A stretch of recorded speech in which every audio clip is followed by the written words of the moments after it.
भोपाल से प्रस्तुत हैं प्रादेशिक समाचार।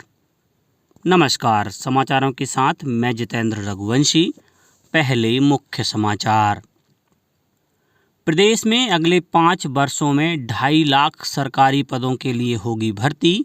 सालाना सरकारी परीक्षा कैलेंडर भी होगा जारी। रेलवे इस माह के अंत तक जोड़ेगी सामान्य श्रेणी के 1000 से ज़्यादा कोच। खेलो एमपी यूथ गेम्स का विकास खंड स्तर पर होगा आयोजन, 5 दिसंबर से होगा शुरू। और सर्द हवाओं ने बढ़ाई ठंड, प्रदेश के कई शहरों में गिरा पारा। अब समाचार विस्तार से। राज्य शासन अगले 5 वर्षों में 2,50,000 सरकारी नौकरियां उपलब्ध कराने, प्रथम, द्वितीय एवं तृतीय श्रेणी के सीधी भर्ती के रिक्त पदों की पूर्ति करने के आदेश जारी कर दिए हैं। रिक्त पदों पर भर्ती के लिए हर साल सरकारी परीक्षा कैलेंडर जारी किया जाएगा। पदों की गणना करने के दिशा निर्देश भी जारी कर दिए गए हैं। मुख्यमंत्री डॉक्टर मोहन यादव ने कहा है कि राज्य सरकार ने जल्दी ही भर्ती की प्रक्रिया भी शुरू की जाएगी। उप मुख्यमंत्री जगदीश देवड़ा ने सभी विभागों को भर्ती की प्रक्रिया संबंधी औपचारिकताएं पूरी करने के निर्देश दिए हैं, जिससे वर्षवार भर्ती की प्रक्रिया बिना रुकावट पूरी की जा सके। प्रधानमंत्री नरेंद्र मोदी ने G20 शिखर सम्मेलन के दूसरे दिन कल सतत विकास और ऊर्जा परिवर्तन पर पहले सत्र को संबोधित किया। इसके बाद दूसरा सत्र डिजिटल बुनियादी सुविधाओं का रहा। श्री मोदी ने इन सत्रों में हिस्सा लेने के अलावा ब्राज़ील, अर्जेंटीना, चिली और ऑस्ट्रेलिया के राष्ट्राध्यक्षों के साथ द्विपक्षीय वार्ता भी करेंगे। भारत, ब्राज़ील, दक्षिण अफ्रीका फोरम IBSA का संयुक्त वक्तव्य भी जारी किए जाने की संभावना है। इसके बाद प्रधानमंत्री 3 देशों की यात्रा के अंतिम चरण में गुयाना के लिए रवाना होंगे। कृषि और किसान कल्याण मंत्री शिवराज सिंह चौहान ने कहा है कि सरकार देश में जैविक खेती को बढ़ावा देने पर काम कर रही है। सरकार टिकाऊ और लाभदायक कृषि तथा सभी के लिए खाद्य सुरक्षा सुनिश्चित करने वाली पहलों का समर्थन करने के लिए भी प्रतिबद्ध है। नई दिल्ली में वैश्विक मृदा सम्मेलन को वर्चुअली संबोधित करते हुए श्री चौहान ने कहा कि मृदा स्वास्थ्य अब वैश्विक चिंता का विषय बन गया है। उन्होंने कहा कि लगभग 30% कृषि योग्य मिट्टी खराब हो चुकी है और रासायनिक उर्वरकों के अत्यधिक प्रयोग से मिट्टी को नुकसान पहुंचा है। रेलवे ने बीते 3 माह में ही विभिन्न ट्रेनों में सामान्य श्रेणी के करीब 600 नए अतिरिक्त कोच जोड़े हैं। नवंबर माह के अंत तक इस श्रेणी के 1000 से ज़्यादा कोच और जोड़ दिए जाएंगे। इन नए GS कोचों के जुड़ने से रोजाना करीब 1 लाख यात्री लाभान्वित होंगे। इनके अलावा आगामी 2 वर्षों में 10,000 से ज़्यादा सामान्य श्रेणी के कोचों को शामिल करने की योजना पर तेजी से काम चल रहा है।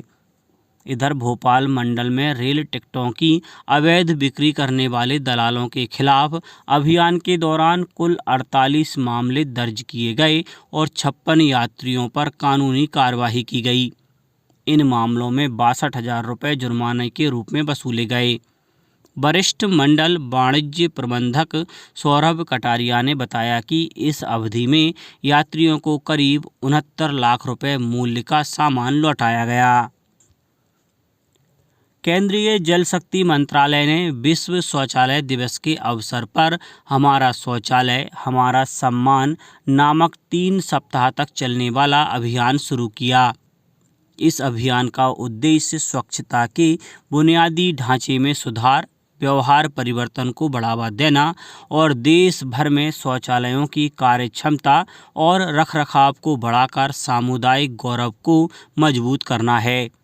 अभियान के दौरान प्रतियोगिताएं आयोजित की जाएंगी और नागरिकों को सोशल मीडिया प्लेटफॉर्म के माध्यम से अपनी स्वच्छता सफलता की कहानियां साझा करने के लिए प्रोत्साहित किया जाएगा।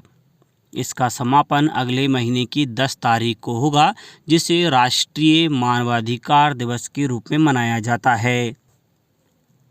55वां अंतर्राष्ट्रीय भारतीय फिल्म महोत्सव इफ्फी गोवा में शुरू होने जा रहा है। यह महोत्सव 28 नवंबर तक जारी रहेगा। इस महोत्सव के दौरान 81 देशों के 180 अंतर्राष्ट्रीय फिल्में दिखाई जाएंगी। निर्माता और मध्य प्रदेश पर्यटन की ओर से इस महोत्सव में भागीदारी कर रहे भोपाल के ससम जैन ने बताया कि प्रदेश में अब फिल्म निर्माण के लिए भरपूर सुविधाएं मिल रही हैं। खेलो एमपी यूथ गेम्स का आयोजन 19 खेलों में विकास खंड स्तर पर 5 से 11 दिसंबर तक किया जाएगा। इसी तरह जिला स्तर पर यह आयोजन 13 दिसंबर से 15 दिसंबर के मध्य किया जाएगा। इसमें 19 वर्ष से कम आयु के खिलाड़ी भाग ले सकेंगे।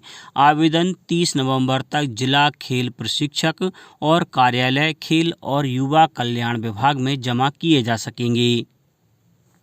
विज्ञान, प्रौद्योगिकी और नवाचार थीम पर जबलपुर में आयोजित राष्ट्रीय स्तर के विज्ञान मेले में एमपी पावर ट्रांसमिशन कंपनी के स्टॉल को द्वितीय पुरस्कार प्राप्त हुआ है।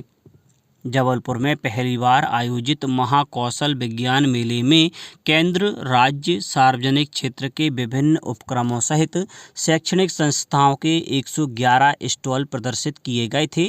4 दिवसीय इस विज्ञान मेले में कुल 3,25,000 से ज़्यादा आगंतुकों ने एमपी ट्रांसको के स्टॉल को देखा। अब बात मौसम की। राजधानी भोपाल सहित प्रदेश के कई शहरों में सर्द हवाओं ने ठिठुरन बढ़ा दी है। ग्वालियर में घना कोहरा रहा। रात का पारा भी लुढ़ककर 12.3 डिग्री पर आ गया। इस बार नवंबर में पहली बार ग्वालियर में इतनी ठंड पड़ी। दतिया, भिंड, मुरैना, निवाड़ी में भी कोहरे का असर देखने को मिला। इधर भोपाल में भी सुबह सर्द हवाएं चलने से लोग ठिठुर गए। यहाँ हल्का कोहरा भी रहा। मौसम विभाग का कहना है कि जम्मू कश्मीर, लद्दाख में बर्फबारी शुरू हो गई है। ऐसे में उत्तरी हवाएं मध्य प्रदेश में भी आएंगी, जिससे ठिठुरन बढ़ेगी। आने वाले दिनों में पारे में और भी गिरावट हो सकती है। अब कुछ समाचार संक्षेप में। संस्कृति राज्य मंत्री धर्मेंद्र सिंह लोधी ने नोएडा में 25 नवंबर तक मनाए जा रहे विश्व धरोहर सप्ताह का शुभारंभ किया। रायसन में कलेक्टर ने जिला चिकित्सालय पहुंचकर प्रधानमंत्री जन औषधि केंद्र का निरीक्षण किया। गुना कलेक्टर ने जल जीवन मिशन के कार्यों को समय सीमा में पूर्ण गुणवत्ता के साथ पूरा करने के निर्देश दिए हैं। अनूपपुर में 25 नवंबर तक कौमी एकता सप्ताह मनाया जा रहा है। सप्ताह के अंतिम दिन झंडा दिवस के रूप में मनाया जाएगा। अशोकनगर न्यायालय के जिला न्यायाधीश प्रकाश चंद्र आर्य की अध्यक्षता में न्यायालय चंदेरी में विधिक जागरूकता शिविर का आयोजन किया गया।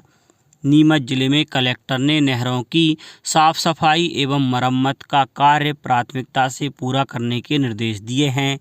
देवास में आयोजित अंतर्राष्ट्रीय ओपन फिडे रैपिड रेटिंग शतरंज प्रतियोगिता का रंगारंग कार्यक्रम के साथ समापन हो गया।